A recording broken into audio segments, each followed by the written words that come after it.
আসসালামু আলাইকুম বন্ধুরা। আজকে আমরা শিক্ষক নিবন্ধন রিটেন কোশ্চেন অ্যানালাইসিস করব। আজকে দেখব উচ্চ মাধ্যমিক পর্যায়ে অর্থাৎ যারা পদার্থবিজ্ঞান লেকচারার পদে প্রিলিমিনারি উত্তীর্ণ হয়েছেন তাদের প্রশ্ন কেমন থাকবে, কয়টি ইউনিট থেকে প্রশ্ন করা হবে, কী কী অধ্যায় থেকে প্রশ্ন করা হবে তার বিস্তারিত আজকে বলবো। যদিও আজকে আমার আলোচনার উদ্দেশ্য হচ্ছে একটি অধ্যায় এবং সেখানে কেমন প্রশ্ন থাকতে পারে, কী কী আছে আলোচনার এবং সেখান থেকে কী কী প্রশ্ন পড়তে হবে তার সব বিষয়ে আমি আজকে আলোচনা করব। তো প্রথমে চলি, আমরা কোশ্চেন প্যাটার্ন সম্পর্কে জেনে নিই। কোশ্চেন প্যাটার্নে প্রথমে আমাদের বলা আছে candidate will have to answer 10 questions prepared from 10 unit each carrying 10 marks. অর্থাৎ এখানে ছাত্রছাত্রীদেরকে 10টা অধ্যায়ের উপর 10টা প্রশ্ন করা থাকবে, যার প্রতিটি প্রশ্নের মান 10 নাম্বার। অর্থাৎ 10টি ইউনিট, 10টি প্রশ্ন, 10 নাম্বার, মানে 100 নম্বরের পরীক্ষা। তো এখানে প্রতিটা ইউনিট থেকে এক একটা গ্রুপ করে 2টা অথবা 3টা অথবা 4টা প্রশ্ন থাকতে পারে এবং তার মানগুলো নিম্নরূপ, যেমন কোনোটাতে 2, কোনোটাতে 3, কোনোটাতে 5, এভাবে 10 মার্ক পূর্ণ করে 2টা থেকে 4টা করে সাব আইটেমে কোশ্চেন থাকবে। এখন আমরা বুঝে নিয়েছি যে প্রতিটা গ্রুপ থেকে অর্থাৎ প্রতিটা ইউনিট থেকে সর্বনিম্ন 2টি প্রশ্ন থাকবে অথবা সর্বোচ্চ 4টি প্রশ্ন থাকতে পারে এবং প্রতিটা প্রশ্ন কম্বিনেশন করে 10 মার্ক। তো এভাবে 10টা ইউনিটে কি কি আলোচনা করা হয় তারও কিন্তু বিস্তারিত এনটিআরসিএ ওয়েবসাইটে উল্লেখ করা আছে এবং রিটেনের জন্য কি কি পড়তে হবে তার সবিস্তরে আলোচনা করে দেওয়া আছে। তো আজকে আমরা ইউনিট 2-এ আলোচিত অধ্যায় এবং সেখানে কি কি পড়তে হবে, গত এনটিআরসিএতে কি প্রশ্ন এসেছে সে বিষয়ে আমি বিস্তারিত বলবো। তো প্রথমে দেখি ইউনিট 2-তে আমরা টোটাল 4টা অধ্যায়ের উপর অর্থাৎ 4টা টপিকের উপর বেসিস করে সিলেবাস বিন্যাস করা হয়েছে। তার প্রথমটি হচ্ছে গ্র্যাভিটেশন, দ্বিতীয়টি হচ্ছে ইলাস্টিসিটি, তৃতীয়টি হচ্ছে সারফেস টেনশন বা পৃষ্ঠটান এবং চতুর্থ নাম্বারটি ভিসকোসিটি বা সান্দ্রতা। আগে আমরা প্রশ্ন দেখে আসি। 17 এনটিআরসিএ কোশ্চেনে এই দ্বিতীয় ইউনিট থেকে যে প্রশ্নগুলো এসেছিল সেগুলো আমরা দেখব। প্রথমে দেখব যে এখানে 3টা সাব ইউনিটে প্রশ্ন এসেছে। প্রথম প্রশ্নটা হচ্ছে গ্রহের গতি সংক্রান্ত কেপলারের সূত্রগুলো বিবৃত ও ব্যাখ্যা করো, যার মার্ক ধরা হয়েছে 3। এরপরে পৃথিবীর পৃষ্ঠ হতে এইচ গভীরতায় অভিকর্ষজ ত্বরণের রাশিমালা প্রতিপাদন করুন, যার মানও ধরা হয়েছে 3। এমনিভাবে গ নাম্বার কোশ্চেনে বলা আছে একটা ম্যাথমেটিক্স, যেটা সান্দ্রতা অধ্যায় থেকে এসেছে। তো এখন চলি যে এই যে 3টা প্রশ্ন আসলো, এই 3টা কি এনটিআরসি এর যে কনসেপ্টগুলো দেওয়া আছে সেই কনসেপ্টগুলার ভিতর থেকে এসেছে নাকি এর বাইরে থেকে এসেছে। আগেই একটা ছোট ডিসক্লেমার দিয়ে রাখি, সেটা হচ্ছে এনটিআরসি অর্থাৎ বেসরকারি শিক্ষক নিবন্ধনের যে প্রশ্নগুলো রিটেনে করা হয়ে থাকে সেই প্রশ্নগুলো তাদের সিলেবাসের বাইরে কখনো আসেনি এবং ভবিষ্যতেও আসবে বলে মনে হয় না। এখন দেখা যাক যে আমরা গ্রহের গতি সংক্রান্ত কেপলারের সূত্র, পৃথিবী পৃষ্ঠ থেকে এইচ গভীরতা অভিকর্ষ ত্বরণ এবং সান্দ্রতার যে ম্যাথ, এটার আমরা এখানের প্রমাণ দেখি যে আছে কি না। তো ইউনিট 2-তে গ্র্যাভিটেশনের যে কনসেপ্টগুলো রয়েছে তার প্রথমটাতে রয়েছে নিউটনস ল অফ গ্র্যাভিটেশন, অর্থাৎ নিউটনের গ্র্যাভিটেশনের সূত্রগুলো, গ্র্যাভিটেশন নিয়ার আর্থ ফেস অর্থাৎ ভূপৃষ্ঠ থেকে একটু উপরে গ্র্যাভিটেশন অর্থাৎ জি এর মান বের করা, গ্র্যাভিটেশন ইনসাইড আর্থ অর্থাৎ ভূপৃষ্ঠ থেকে কিছু গভীরে যেয়ে জি এর মান বের করা, যেটা অলরেডি আমাদের প্রশ্নে এসেছে, আমি এখানে হাইলাইট করে রেখেছি। গ্র্যাভিটেশন ইনসাইড আর্থ অর্থাৎ এইচ গভীরতায় অভিকর্ষজ ত্বরণের রাশিমালা প্রতিপাদন। এরপর পরের টপিক যেটা, সেটা হচ্ছে effect of spherical distribution of mass, planets and satellites, Kepler's law, orbital energy.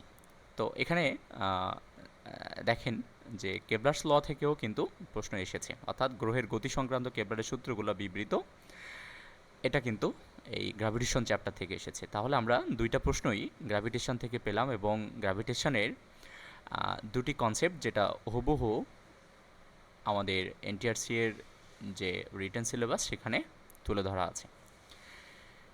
এরপরে আমরা দেখলাম যে একটা সান্দ্রতার ম্যাথ, যেটা আমরা অলরেডি চ্যাপ্টারে দেখেছি, 14 নম্বর চ্যাপ্টারে, যেটা ভিসকোসিটি।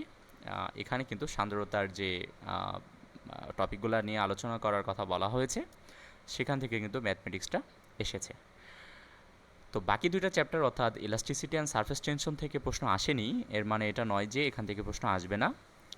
এই অধ্যায়গুলো অনেক ইম্পর্টেন্ট, এবং এখান থেকে প্রশ্ন আসার সমূহ সম্ভাবনা পরবর্তীতে রয়েছে।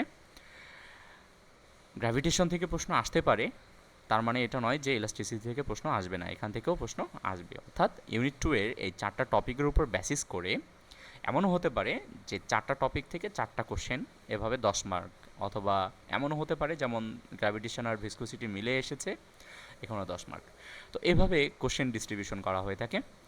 তো আমরা আজকে দেখব যে এই টপিকগুলোর উপর বেসিস করে আমি আপনাদের জন্য ইউনিট 2 এর উপর বেসিস করে কয়েকটা কোশ্চেন সেট আপ করেছি, যে কোশ্চেনগুলো খুবই ইম্পর্টেন্ট এবং পরবর্তী পরীক্ষাগুলোতে আসবে, এবং সেখানে অসমাপ্ত আছে, বাট এরপরে আরও সংযুক্ত করে প্রশ্নগুলো আরও তৈরি করা হবে, অর্থাৎ অ্যানালাইজিং চলছে। তো আমরা দেখি সেই কোশ্চেনগুলো। যেমন আমি একটু যদি দেখাতে চাই, তাহলে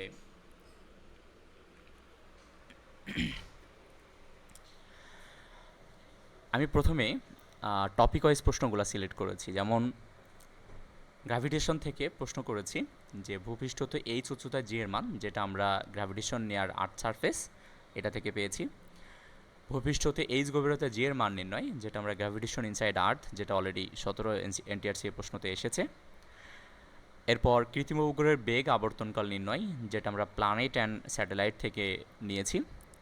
বিন্দু ভরের জন্য মহাকর্ষীয় বিভব ব্যাখ্যা করো, যেটা আমরা effect of spherical distribution of mass থেকে নিয়েছি। মুক্তিবেগের রাশিমালা, যেটা আমরা অরবিটাল এনার্জি টপিক থেকে নিয়েছি। কেপলারের সূত্রের বর্ণনা, যেটা কেপলার্স ল থেকে নিয়েছি। আর একটা প্রশ্ন এক্সট্রা নিয়েছি, সেটা হচ্ছে পৃথিবীর ভেতর সুড়ঙ্গ পথে বস্তুর গতির রাশিমালা। তো এভাবে আরও কিছু কোশ্চেন আছে, যে কোশ্চেনগুলো বেশি ইম্পর্টেন্ট মনে করিনি আমি, এই জন্য এই গ্র্যাভিটেশন টপিক থেকে প্রশ্নগুলো নেইনি। এরপরে আমি কোশ্চেন নিয়েছি ভিসকোসিটি থেকে। ভিসকোসিটি থেকে যে প্রশ্নগুলো নিয়েছি তার মধ্যে পয়সনের অনুপাত, আর পয়সনের অনুপাত থেকে প্রমাণ করতে বলা হয়েছে যে sigma is equal minus del R L not by R del L. তো এটা এখানে পয়সেলির সূত্র বা পয়সনের সূত্র থেকে এসেছে। এরপরে পৃষ্ঠটানের আণবিক তত্ত্ব ব্যাখ্যা, কৈশিক নলের তরলের ঊর্ধ্ব আহরণের রাশিমালা, হুকের সূত্র বর্ণনা, এবং হুকের সূত্র বর্ণনা থেকে দেখাতে বলা হয়েছে y equal 3k into 1 minus 2 sigma. Young গুণাঙ্কের নির্ণয়ে শার্লীয় পদ্ধতি যেটা, সেটা বর্ণনা করার কথা বলা হয়েছে। এরপরে দেখাও যে পয়সের অনুপাত -1 থেকে হাফের মধ্যে অবস্থান করে। তো এই যে প্রশ্নগুলো আমি ডিটেক্ট করেছি, এখানে আরও প্রশ্ন অ্যাড হবে, সর্বোচ্চ 22 থেকে 25টার মতো কোশ্চেন হতে পারে শুধুমাত্র ইউনিট 2 এর। এবং এর প্রতিটা প্রশ্নের আমি হ্যান্ডনোট তৈরি করব, যে হ্যান্ডনোটগুলো আমি আপনাদের সাথে শেয়ারও করতে চাই। যদি আমার সাথে থেকে আপনারা এনটিআরসি এর প্রতিটা টপিক ওয়াইজ কী কী টপিক থেকে কী কী প্রশ্ন আসতে পারে সে বিষয়ে অ্যানালাইজ করে পড়তে চান, এবং সবগুলো অধ্যায় এভাবে একে একে 10টা অধ্যায় পড়ার পরে আপনি যখন দেখবেন যে আপনার সব অধ্যায় শেষ হয়ে গেছে, তখন এত জোর কম্পিটিশনের মধ্যেও দেখবেন যে 100 জন যদি কোয়ালিফাই করে, আপনিও এই টপিক ওয়াইজ টপিক ধরে ধরে যদি আপনার পড়াশোনা সিলেবাসটা গুছিয়ে ফেলেন এবং হ্যান্ড নোট করতে থাকেন, তাহলে অবশ্যই আপনি ওই 100 জনের ভিতরে চলে আসতে পারবেন ইনশাল্লাহ। তো এখানে আমি যে কোশ্চেনগুলো নিয়েছি তার সবগুলো কিন্তু এখানে রয়েছে। যেমন এখানে বলা আছে, দেখেন, Hooke's law, Young's and rigidity মডিউলসের, তারপর হচ্ছে ক্যান্টিলিভারের প্রশ্ন আমি এখানে অ্যাড করিনি, এখনও অ্যাড করে নিব। তারপরে surface energy and surface tension থেকে প্রশ্ন, angle of contact, determination of surface tension by capillary method. Capillary যেমন এখানে কৈশিক নলের তরল আর উদাহরণের রাশিমালা, যেটা পৃষ্ঠটান থেকে নিয়েছি। এরপর ভিসকোসিটি থেকে এরপরে আরও কিছু প্রশ্ন যুক্ত হবে যেগুলোতে শুধুমাত্র ম্যাথ থাকবে, যেমন gravitation, elasticity, surface tension, viscosity ইত্যাদি থেকে কিন্তু যে ম্যাথগুলো থাকতে পারে সেই ম্যাথগুলো আমি এখানে ইনক্লুড করে দিয়ে, অর্থাৎ প্রতিটা চ্যাপ্টারের জন্য আমি এভাবে প্রশ্ন সাজিয়ে কোন প্রশ্নগুলো সবচেয়ে বেশি ইম্পর্টেন্ট সেই প্রশ্নগুলো নিয়েই অ্যানালাইজ করে করে আমরা টপিক ধরে ধরে পড়ব। তো আজকে আমি দ্বিতীয় অধ্যায় অর্থাৎ ইউনিট 2 নিয়ে আলোচনা করলাম। এভাবে আমরা ইউনিট 1, 2, 3, 4, 5 এভাবে আমরা 10ম ইউনিট পর্যন্ত আলোচনা করব এবং প্রতিটা অধ্যায়েরই আমার এখানে সবগুলা অ্যানালাইসিস করে রাখা আছে এবং প্রশ্ন তৈরির কাজ চলছে। কোন কোন প্রশ্নটা আসতে পারে, কোন কোন প্রশ্নটা আসবে না, তার সব বিস্তারিত আমি একটা একটা করে এখানে ব্যাখ্যা করব এবং আমার সাথে যারা এই বিষয় নিয়ে স্টাডি করতে চান তারা অবশ্যই সাদরে আমন্ত্রণ, এবং সবাই যেন কোয়ালিফাই করতে পারে, ভাইবার জন্য প্রস্তুতি নিতে পারে, সে বিষয়ে দোয়া রেখে আজকের মতো লেসন শেষ করছি। আল্লাহ হাফেজ।